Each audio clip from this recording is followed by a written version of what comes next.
শ্বশুর খুশি হয়ে মোটরসাইকেল দিলে নেওয়া যাবে কি? শ্বশুর যদি খুশি হয়, কই রে তোর শ্বশুর ভাই? এরকম তো চাইছিলাম। শ্বশুর খুশি হয় না কেন রে ভাই? আমাকে খুশি করে দেয় না কেন রে ভাই তোর শ্বশুর?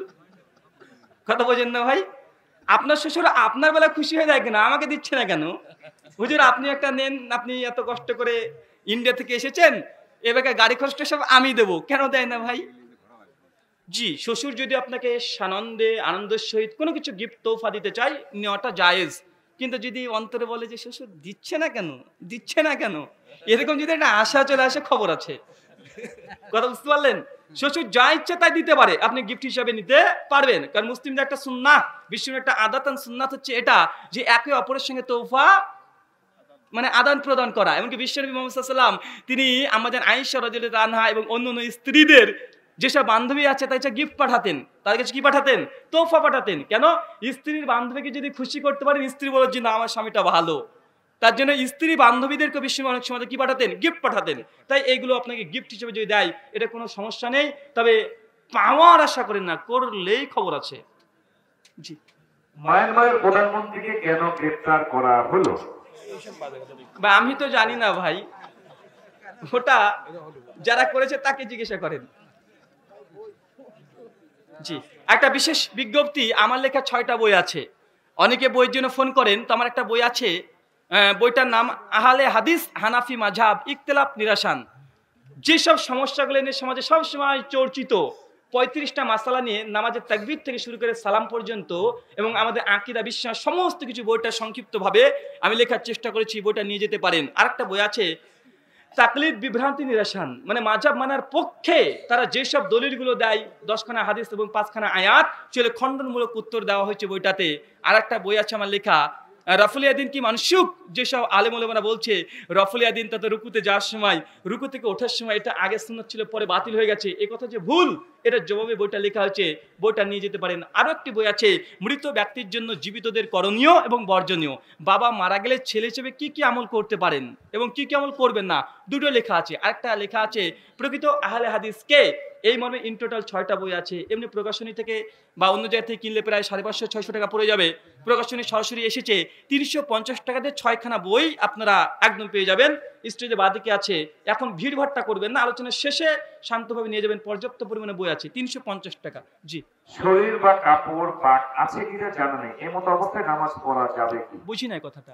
শরীর অথবা কাপড়, শরীর দেহ দেহ আচ্ছা, দেহ এবং কাপড়ে আমার পাক পবিত্রতা আছে কিনা এটা আমার সন্দেহ হচ্ছে, এমত অবস্থায় সালাত আদায় করা যাবে কিনা? ওয়ালাইকুম আসসালাম ওয়া রাহমাতুল্লাহি ওয়া বারাকাতুহু। সন্দেহ থেকে দূরে থাকতে হবে, প্রথম কথা। সূরা হুজুরাত আয়াত নম্বর 11, 12, 13 আল্লাহ সুবহানাহু ওয়া তাআলা বলছে সেই সন্দেহ থেকে দূরে থাকতে হবে। সন্দেহ অনেক সময় মানুষকে পাপের কাছে ঠেলে নিয়ে যায়। আর যখন পবিত্রতার বিষয়ে আসে তখন আরো সতর্কতা অবলম্বন করতে হবে। কেন? কারণ আপনি যদি অপবিত্র থাকেন, সন্দেহ করেছি না করিনি এরকম যে টেনশন চলে আসে, চিন্তা চলে আসে, আপনাকে পবিত্রতা অর্জন করতে হবে, এটাই বেশি গ্রহণযোগ্য। জি। কোম্পানির নামে মসজিদের নাম রাখা যাবে কি? সহিহ বুখারী হাদিস নম্বর 420, আল্লাহ রাসূল মুহাম্মদ সাল্লাল্লাহু আলাইহি ওয়াসাল্লামের যুগে বিভিন্ন মসজিদের বিভিন্ন রকমের নাম থাকতো। তার জ্বলন্ত প্রমাণ কোরআনেও আছে। সূরা বানিসা আয়াত নম্বর 1, সুবহানাল্লাহি আসরা বিআবদিহি। কোন মসজিদ থেকে কোন মসজিদে গেছিল ভাই? কথা বলেন। মসজিদুল আকসা থেকে কোথায়? মসজিদুল হারাম। জি, তার মানে কোরআনে বাইতুল আকসা নাম আসছে কি আসছে না? আসছে। এবং সালাফদের মধ্যে বিভিন্ন গোত্র বিশেষ মসজিদের নামকরণ হতো। সহিহ বুখারী 420 নম্বর দেখেন যে সাহাবীদের নাম অনুসারে, গোত্র অনুসারে মসজিদের নামকরণ করা হয়েছে। এখন পর্যন্ত পৃথিবীতে বিভিন্ন জায়গাতে আল্লাহ যেমন বাইতুল আকসা, বাইতুল হারাম, মসজিদুন নববী এখনো আছে, আবু বকর, ওমর, অনেক মসজিদ আছে। তাই মসজিদের কেউ যদি নামকরণ করে এটা নাজায়েজ হারাম এমন কিছু নয়, এটা সালাফ থেকে চলে আসছে। কিন্তু যারা বলছে কেন মসজিদের নাম অমুক হবে, কেন অমুক হবে, এটা আসলে তারা ঐক্যের দোহাই দিয়ে তারা পরোক্ষভাবে একটা সুন্নাহকে, একটা মুসলিমদের ট্র্যাডিশনকে তারা বাতিল করতে চাইছে। এটা মিথ্যা ঐক্যের দাবি। জি। আমার একটি মনের প্রশ্ন আছে, আমার স্বামী তাবলীগ করে, চিল্লায় যায়, এটা জায়েজ কিনা? ওয়ালাইকুম আসসালাম ওয়া রাহমাতুল্লাহি ওয়া বারাকাতুহু। আপনার স্বামী তাবলীগ করে, এটা জায়েজ কি জায়েজ নয়? চিল্লাতে যায়। প্রথম কথা, তাবলীগ করা সকলের জন্য ফরজ, বাধ্যতামূলক। পবিত্র সূরা মাইদা আয়াত নম্বর 67 এবং সহিহ বুখারী হাদিস নম্বর 3461 আল্লাহ মুহাম্মদ সাল্লাল্লাহু আলাইহি ওয়াসাল্লাম বলেছেন বাল্লিগু আন্নি ওয়াল আয়া, একটা কথাও যদি জানা থাকে তবে তুমি অপরের কাছে পৌঁছে দাও। সূরা তাহরিম 66 আয়াত নম্বর 6 আল্লাহ সুবহানাহু ওয়া তাআলা তিনিও বলেছেন প্রথমে কাকে তাবলীগ করতে হবে কথা বলেন, কু আনফুসাকুম ওয়া আহলাকুম নারা। প্রথমে নিজে বাঁচো, তারপরে পরিবারকে বাঁচাও। পরিবার কি? হাদিসের একখানে সামনে 40 ঘর, ডানে 40 ঘর, বায়ে 40 ঘর, পেছনে 40 ঘর। আগে এই পরিবারকে আপনাকে ঠিক করতে হবে। এখন আপনার যিনি বাবা আছে সেই বিড়ি টানছে, আপনি চলে গেছেন একদম চিটাগাঙে গিয়ে তসবিহ গুনছেন, মানে কি কথা বলেন? আপনার এখনো বোনে, আপনার স্ত্রীর যে বোনটা আছে মানে আপনার শালি হয়, ওই এখনো 14 ফেব্রুয়ারি তোর বয়ফ্রেন্ডের সঙ্গে কি করবে প্ল্যান করে ফেলেছে, আর আপনি চলে গেছেন একবারে কোথায় গেছেন, একদম রাত ছেতে গিয়ে কোন মসজিদে গিয়ে আপনি 40 মানে এই যে চিল্লা করতে গিয়ে ওখানে বসে তসবিহ গুনছেন, কাজ হবে না। আল্লাহ সুবহানাহু ওয়া তাআলা যেমন তাবলীগ করাকে ফরজ করেছে, তাবলীগ করার সিস্টেম দেখেছে কি দেখায় নাই কথা বলেন? দেখিয়েছে। অবশ্যই আপনাকে তাবলীগ করতে হবে, কিন্তু 40 দিনের জন্য বেরিয়ে যেতে হবে, 3 দিনের জন্য বেরিয়ে যেতে হবে, 7 দিনের জন্য বেরিয়ে যেতে হবে। নিশ্চিত একটা নির্ধারিত দিনক্ষণ ঠিক করে ও নির্দিষ্ট ফজিলত দিয়ে এই যে আপনারা কর্মগুলো করছেন এগুলোকে বলে পদ্ধতিটা বাজে। এই পদ্ধতি কোরআন সুন্নাহ দ্বারা প্রমাণিত না, সালাফ থেকে প্রমাণিত নয়। তাবলীগ জামাতের আমরা বিরুদ্ধে বলি না, তাবলীগ জামাতের আমরা বিরুদ্ধে বলি না, তাদের পদ্ধতির বিরুদ্ধে বলি। কিসের বিরুদ্ধে বলে কথা বলি বলেন ভাই? তাদের তাবলীগ করার সঙ্গে আমাদের কোনো পার্থক্য নেই। যে আমরা বলি তাবলীগ করাটা ওয়াজিব, ফরজ করতে হবে, কিন্তু এই তাবলীগের পদ্ধতিকে আমরা বলি বিদআত। কেন জানেন? কারণ যে 3 দিন 7 দিন 40 দিন একটা নির্ধারিত করে নিয়েছেন, এইটা হচ্ছে আপনার কি সুন্নাহ দ্বারা প্রমাণিত না, 1। আর 2, তাবলীগ করতে হবে কিসের? কোরআনের হাদিসের। কিন্তু আমাদের সমাজে আছে ফাজাইলে আমল, অজস্র মিথ্যা কথা আছে, আপনারাও জানেন, কিন্তু এগুলো প্রচার করছে, মিথ্যা তাবলীগ দেওয়া হচ্ছে। সবচেয়ে বড় তাবলীগ কে করে জানেন? মুয়াজ্জিন। কে ভাই বলেন তো? মুয়াজ্জিন। প্রতিদিন নামাজের জন্য মানুষকে ডাকছে, এ হচ্ছে বড় মুয়াজ্জিন, এ বড় তাবলীগ করছে। আর তাবলীগ মানে তো অমুসলিমকে দাওয়াত পৌঁছানো, আর মুসলিমকে এটা কেমন তাবলীগ হয় না, এটা হয় ইসলাহ। কি হয়? ইসলাম। ডক্টর জাকির নায়েক তাবলীগ করে কেন? শুধু অমুসলিমকে ধরে ধরে উনি মুসলিম করে, অমুসলিমকে বোঝে, উনি হচ্ছে তাবলীগ করছে। যে এ বিষয়ে বিস্তারিত আলোচনা আছে, আপনার নেট থেকে শুনতে পারেন। প্রশ্ন উত্তর আমি ডিটেইলস করছি না। জি, মেয়েদের তাবলীগ করা যাবে কিনা? মেয়েদের তাবলীগ করা যাবে কি যাবে না? আল্লাহ রাসূলের 11 জন স্ত্রী ছিলেন, 2 জন দাসী ছিলেন। তবে বলেন তো আল্লাহ রাসূলের সবচাইতে বিজ্ঞ জ্ঞানী একজন স্ত্রী ছিলেন, নাম কি? আম্মা জান আয়েশা রাদিয়াল্লাহু তাআলা আনহা। আল্লাহ রাসূল কখনো বলেছে যে আয়েশা তুমি তো অনেক জ্ঞানী, তুমি তো আমার সমস্ত হাদিস জানো, তুমি এক কাজ করো, তুমি স্বামী চলে যাও, গিয়ে ওখানকার মানুষদেরকে বোঝাও। এই কথা বলেছে? তো আল্লাহ রাসূলের 11 জন স্ত্রী কাউকে তাবলীগ করতে পাঠালেন না। ভাই আপনি কিভাবে যাচ্ছেন, আপনার বউকে কিভাবে পাঠাচ্ছেন বলেন তো? আল্লাহ রাসূলের তো ছিল স্ত্রী, ছিল না ভাই? ছিল, তার মেয়ে ছিল। আলী বলতে পারতেন ফাতেমাকে, ফাতেমা তুমি তো অনেক জ্ঞানী, তুমি নবীর মেয়ে, তুমি যাও ওদিকে গিয়ে বোঝাও। বলতে পারতো কি পারতো না? পারতো। কেন বলেনি? কারণ আকাশ থেকে আসমান থেকে এই অর্ডার, এই অনুমতি আসে না, এই জন্য। কথা বুঝতে পারছেন? কিন্তু মানুষ শুধু আবেগ দিয়ে করতে চায় ধর্ম। তবে মেয়েরা কি তারা দার্স তাদরিস দিতে পারে? জি পারে। কয়েকটা শর্ত আছে। 1, সফর পরিমাণ রাস্তার জন্য না হয়। 2, যখন তারা কোনো কাজে যাচ্ছে বা ধর্ম প্রচারের কাজে যাচ্ছে সেই সময়তে মাহরম সঙ্গে থাকতে হবে। কি থাকতে হবে? ভেড়ার পালের মতো যেন না হয়ে যায়। 10টা মেয়ে আর 3টে মাহরম যাচ্ছে, তো 3টে মাহরম তো 3 জন হলো, আর বাকি 7 জনে কি হলো রে ভাই? কথা বলেন। তার পেছনে যদি মাহরম থাকে তাহলে সে সফর পূর্ণ রাস্তা পর্যন্ত যেতে পারে। সহিহ বুখারী 1086 নম্বর হাদিস, বিশ্বনবী বলেছেন সফর পরিমাণ রাস্তা কোনো নারী সে মাহরম ব্যতীত করতে পারবে না। 3 নম্বর শর্ত, যেখানে তাবলীগ করছে ওইখানে শুধু মেয়েরাই থাকতে হবে, কোনো পুরুষ শ্রোতা থাকা যাবে না। 4 নম্বর শর্ত, যেখানে তাবলীগ করছে ওইখানে অবশ্যই তার কণ্ঠস্বর বাইরে যেন না যায়। 5 নম্বর এবং প্রধান শর্ত, যেন তার পরিবারের ছেলে মেয়ে স্বামীর কোনো হক নষ্ট না হয়। স্বামী বলছে যে একটু রান্না করো, না আমার কাজ আছে, আজকে যাবো ওই পাড়াতে, আমার বক্তৃতা আছে, আমি ওই পাড়াতে যাবো, তুমি কাজ করো, তুমি হোটেলে খেয়ে নিও। কাজ আছে এই তাবলীগের? কথা বলেন। তাবলীগ করা ফরজ না, ওয়াজিব মেয়েদের জন্য? জি না, ওর জন্য নফল না। যদি করতে চায় তাহলে তার পরিবারকে যেন কোনো ঘাটতি না পড়ে। তারপরেও যদি সে কোনো তাবলীগ করতে চায়, এই যে 5টা 6টা শর্ত বললাম, এই 6 শর্ত সাপেক্ষে করতে পারবে। অন্যথায় ফরজ মিস করছেন, স্বামীর খেয়াল নেই, ছেলের কোনো খেয়াল নেই, চলে গেছেন ধর্ম প্রচার করতে, দিনের কাজ। এটা দিনের না, রাতের হয়ে যাবে। জি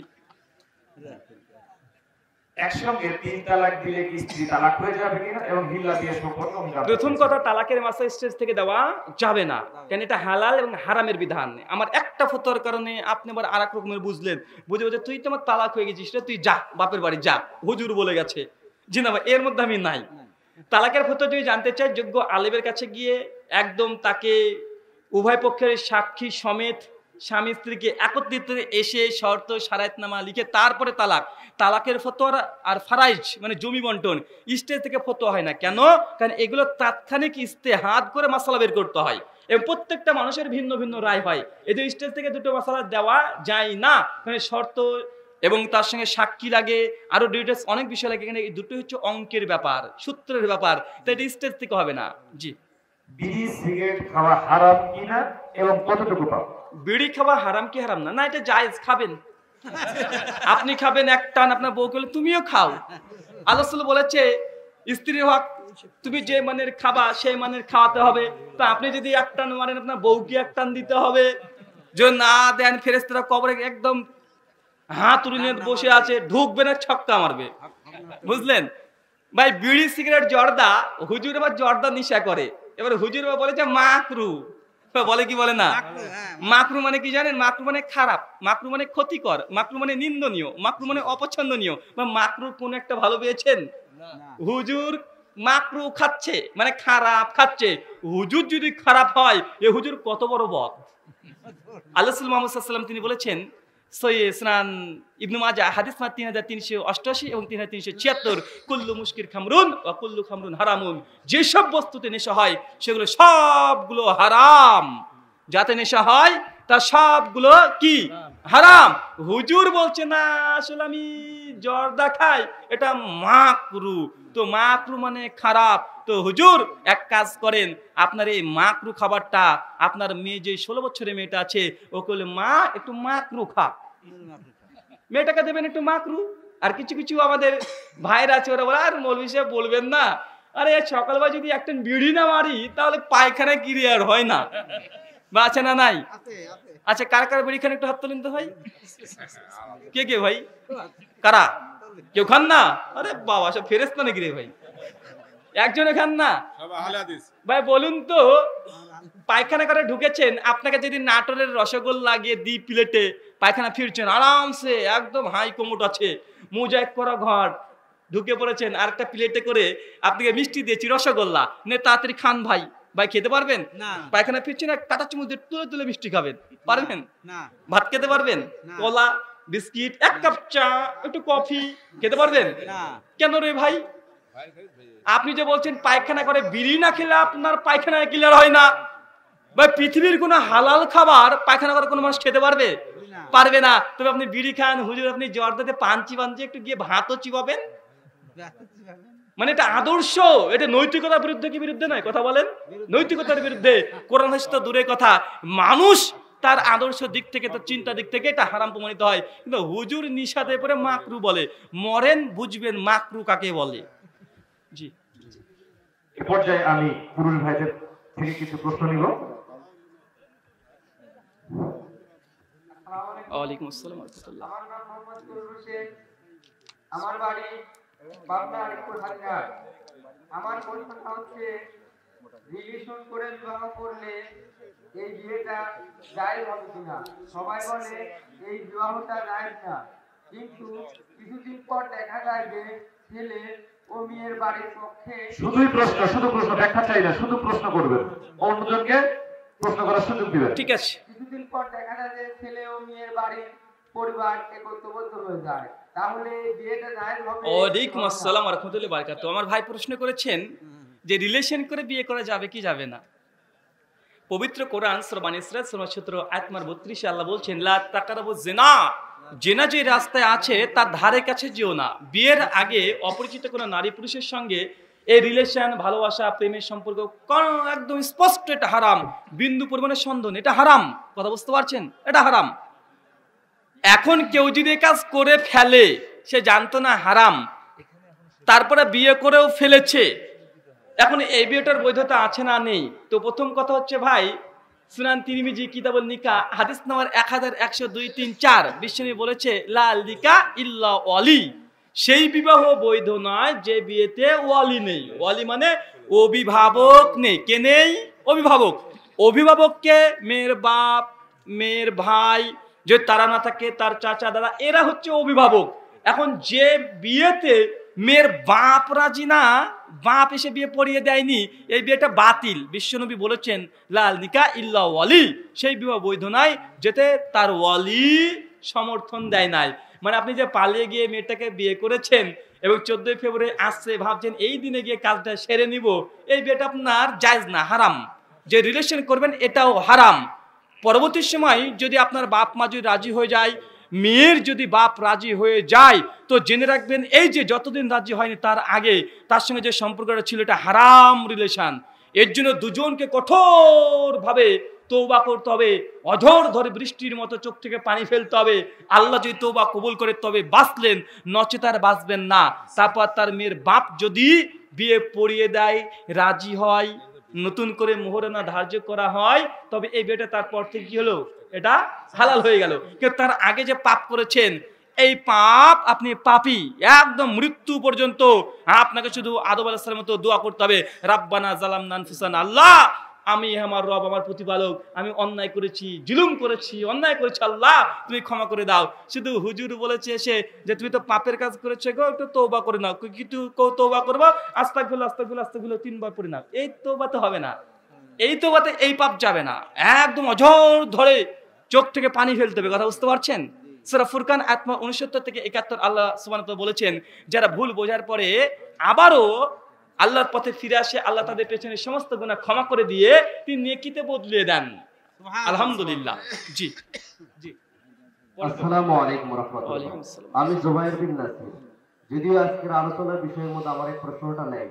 আমার প্রশ্ন হলো, আমি বাইবেল পড়েছি, কিন্তু বাইবেলের ভিতর লেখা আছে যিশু বা ঈসা আলাইহিস সালাম বলেছেন, আমি এবং আমার পিতা, আমি নিজের ইচ্ছা পূরণ করি না, আমি পিতার ইচ্ছাই পূরণ করি। এই পিতা বলতে ঈসা আলাইহিস সালাম কাকে বুঝিয়েছেন? ওয়ালাইকুম আসসালাম ওয়া রাহমাতুল্লাহি ওয়া বারাকাতুহু। ভাই একটা বাইবেল থেকে প্রশ্ন করেছেন যে জিসাস ক্রাইস্ট তথা ঈসা নবী বলেছেন যে আমি এবং আমার পিতা এক, তবে আমি আমার ইচ্ছা মতো করি না, আমার পিতার ইচ্ছে মতো করি, এবং আমি সে বিচার করি, সে বিচার ঠিক, কেননা আমি আমার ইচ্ছায় চলি না, আমার পিতার ইচ্ছায় চলি। আসলে আছে বাইবেলের New Testament Gospel of John 5:30 পদ। এখন যিশু আসলে পিতা বলতে কি বুঝিয়েছে? হিব্রু একটা ট্র্যাডিশন আছে, আমরা আল্লাহকে বলি রব। কি বলি? রব। রব মানে আল্লাহকে বোঝায় রব। আর হিব্রু একটা ট্র্যাডিশন হচ্ছে ঈশ্বরকে, আল্লাহকে আব বলা। কি বলা? আব। আব মানে কি? পিতা। আর রব মানে রব, প্রতিপালক। এই প্রতিপালক, বাপ প্রতিপালক কি প্রতিপালক না? কথা বলেন। বাপও প্রতিপালক, প্রতিপালক না? বাপ প্রতিপালন করেন আমাদেরকে। তো এই জন্য হিব্রু এটা সাহিত্যের ভাষা। কি ভাষা বলেন? এটা সাহিত্য। এটা যেহেতু গ্রিক এবং অ্যারামিক ভাষা আর হিব্রু ভাষা, এগুলো সব আরবি সেমেটিক ভাষা, সিস্টার ল্যাঙ্গুয়েজ বলা হয়। তো এখানে পিতা অর্থ এটা গডকে বোঝায়। কাকে বোঝায়? কথা বলেন। জি, সবগুলো বড় হাতে জি ও ডি, গড মানে হচ্ছে ঈশ্বর। আর এটাকে ট্রান্সলেট করার সময় করে এটা ফাদার। কথা বুঝতে পারছেন? ফাদার করে মানে পিতা। পিতা বলতে তারা ঈশ্বরকে বোঝায়। এটা বিভিন্ন সাহিত্য ভাষাতে এরকমই পাওয়া যায় যে ঈশ্বরকে পিতা বলা। তবে আমাদের কোরআনে আল্লাহ বলেছে রব, আল্লাহকে পিতা বলে ডাকা যাবে না। কেন? পিতা যখন বলছেন তখন পুত্রের কথা চলে আসে, আসে কি আসে না? আর আল্লাহ বলেছে সূরা ইখলাস আয়াত নাম্বার 3, লাম ইয়ালিদ ওয়া লাম ইউলাদ, আল্লাহকে জন্ম দেন নাই, কারো কাছে জন্ম নেয় নাই। সূরা মারিয়াম 79 থেকে পরপর আল্লাহ বলেছে আল্লাহ যদি সন্তান ধারণ করবেন এটা হতো, তারা আকাশ বাতাস পাহাড় পর্বত ভেঙে চৌচির হয়ে যেত। এই জন্য এখন আমাদেরকে অ্যারাবিক ট্র্যাডিশন অনুযায়ী, আরবি ভাষার সাহিত্য অনুযায়ী, ইসলামী আকাইদ অনুযায়ী আল্লাহকে আব বলা যাবে না। এটা হিব্রু ভাষা, এটা ট্র্যাডিশন ভাষা, এটা তাদের ভাষা। ভাষাটা সাহিত্য ভিন্ন থাকতেই পারে। জি। আসসালামু আলাইকুম ওয়া রাহমাতুল্লাহি ওয়া বারাকাতুহু। আমি ইমরান হোসেন। আমি আপনাকে একটি প্রশ্ন করতে চাই, সেটা হলো সাহিত্য বিষয়ে। অর্থাৎ আমরা প্রত্যেকটা মানুষই নিজেদেরকে জ্ঞানী ভাবে। আর বিশেষ করে আমি জ্ঞানীর সংজ্ঞা এভাবে দেই যে যে ব্যক্তি সত্যকে স্বীকার করে, অর্থাৎ স্বীকার করে না, মেনে নেয়, তাকে আমি জ্ঞানী বলে আখ্যায়িত করি। এটাকে আপনি কতটুকু যুক্তিসঙ্গত মনে করেন? আর এখানে আমি বলতে চাচ্ছি মেনে নেওয়া, সত্যকে মেনে নেওয়া, অর্থাৎ কোরআন হাদিসকে মেনে নেওয়া। আসসালামু আলাইকুম। ওয়ালাইকুম আসসালাম ওয়া রাহমাতুল্লাহি ওয়া বারাকাতুহু। ভাই একটা খুব গুরুত্বপূর্ণ কথা বলেছেন, সাহিত্য নিয়ে কথা বলেছেন যে কোনো একটা শব্দকে আমরা যদি বিশ্লেষণ করি যে জ্ঞানী, কে জ্ঞানী? তো ভাই বলেছেন যে মেনে নেয় যে কোনো কথা হতে পারে, সত্যকে পেয়েছে সে মেনে নিচ্ছে এই জ্ঞানী। এটা কি অ্যাকুরেট হবে? জি ভাই, এটা একটা অর্থ অবশ্যই, এটা অবশ্যই একটা অর্থ, তবে এটাই সত্য বা হকের এটা পূর্ণ সংজ্ঞা নয়। এটা বিভিন্ন সেক্টর হতে পারে, কথা বুঝতে পারছেন? বিভিন্ন সেক্টর, সত্য এবং জ্ঞানী, একটা হক এবং একজন জ্ঞানী আলেম। আলেমকে শেখ সালেহ আল উসাইমিন তার একটা বই আছে, আর উসুল মিন ইলমিল উসুল, 7 পৃষ্ঠাতে তিনি লিখেছে যে আলেম হয় 3 ধরনের। কয় ধরনের? আলেম 3 ধরনের। এক, শুধু জ্ঞান অর্জন করেছে মানে না, কিন্তু ও জ্ঞানী আলেম। যেমন গিরিশচন্দ্র সেন, উনি জ্ঞানী, উনি আরবি ভাষা পড়ে পাণ্ডিত্য অর্জন করে কোরআনকে অনুবাদ করেছে, কিন্তু সে গ্রহণ করেনি, কিন্তু এ কিন্তু একজন আলেম। সংজ্ঞার দিক থেকে কি আলেম না একজন জ্ঞানী? অগাধ জ্ঞান আছে। ঠিক আরেকজন আছে যে জ্ঞান অর্জন করেছে কিছু সংখ্যক মানে, কিছু সংখ্যক মানে না। আরেকজন আছে যে জ্ঞান অর্জন করে সম্পূর্ণটাকে মানে। শেখ সালেহ আল উসাইমিন ইসলামী আকীদা অনুসারে এই ব্যক্তিকে বলা হয় মূল আলেম। কে? যে জ্ঞান অনুযায়ী আমল করে, এর চেয়ে মূল আলেম। তো শেখ সালেহ আল উসাইমিন তার উসুল মিন ইলমিল উসুলে 7 এবং 8 পৃষ্ঠাতে তিনি এই তথ্যটাই দিয়েছেন। জি, জাযাকাল্লাহ খাইরান। আসসালামু আলাইকুম। ওয়ালাইকুম আসসালাম। প্রথমে আমি কর্তৃপক্ষের কাছে অনুমতি চাচ্ছি যে আমি প্রশ্ন করব 2টা। প্রথমটা হচ্ছে না please। আমি বিবিএর ছাত্র, সেই সুবাদে আমি জানি যে ড্রাগস হচ্ছে বাংলাদেশে তথা এশিয়ার মধ্যে সবচেয়ে বড় এনজিও প্রতিষ্ঠান, আর তার একটা শাখা হচ্ছে ড্রাগস। তো আমাদের যে আলেম সমাজ আছে যারা বিভিন্ন মাদ্রাসা পরিচালনা করে, তারা একটা বিকাশ নাম্বার দিয়ে থাকে হচ্ছে দান করার জন্য। তো ড্রাগস হচ্ছে একটা ব্যাংকিং প্রতিষ্ঠান। ঠিক আছে ভাই, আমি বুঝেছি থাক। প্রথম কথা হচ্ছে ভাই, এই যে আপনার বিকাশ যে সিস্টেম আছে, এই সিস্টেমের সঙ্গে জড়িত কোনো কিছুকে তিনি এটা জায়েজ না নাজায়েজ এটা প্রশ্ন, তাই তো? প্রথম কথা আমি এ সম্পর্কে জানি না ভাই। বিকাশের সিস্টেম কি আমি বলি, বুঝতে পেরেছি যে বিকাশের সিস্টেম বা আপনাদের বাংলাদেশি ব্যাংকিং সিস্টেম কি এটা আমার জানা নেই, আর না জেনে আমি কথা উত্তর দিতে পারবো না। এটা বাংলাদেশি যেসব আলেম যারা এর সঙ্গে সম্পৃক্ত জানে যে আপনাদের বিকাশের কিভাবে টাকা আদান প্রদান করা হয়, কত % লাভ দেয়, লাভের অংশ কোথা থেকে দেয়, এই বিকাশ কোম্পানি কোন কোন জায়গাতে টাকা তারা ব্যবহার করে, কোনো তাদের হারাম কোনো ব্যবসা আছে না নেই। জি, তো এই সার্বিক বিষয়গুলো যারা সব বাংলাদেশের যেসব আলেমরা জানে সম্পৃক্ত, তাদের জিজ্ঞাসা করবেন। আমি বিকাশ সম্পর্কে অবগত নই বা বাংলাদেশি ব্যাংকিং ব্যবস্থা সম্পর্কে আমি অবগত নই, জানি না, এই জন্য আমি শুধু শোনার উপর ভিত্তি করে উত্তর দিতে পারবো না। জি,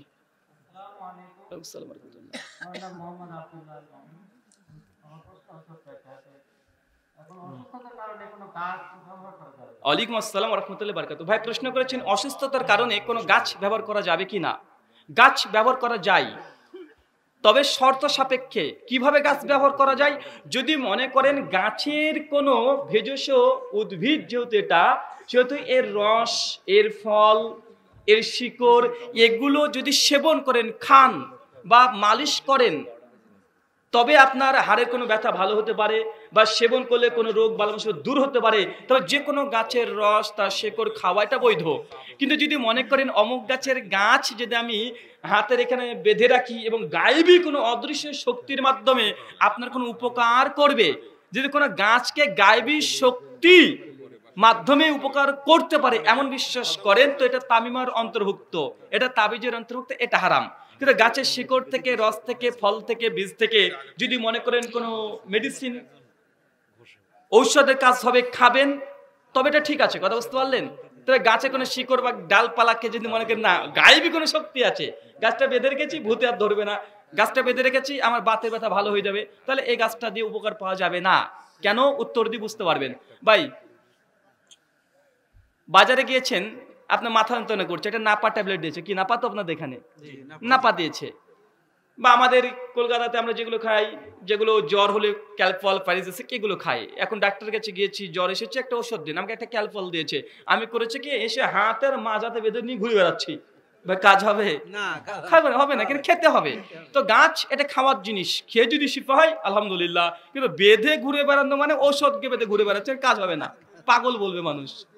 জি।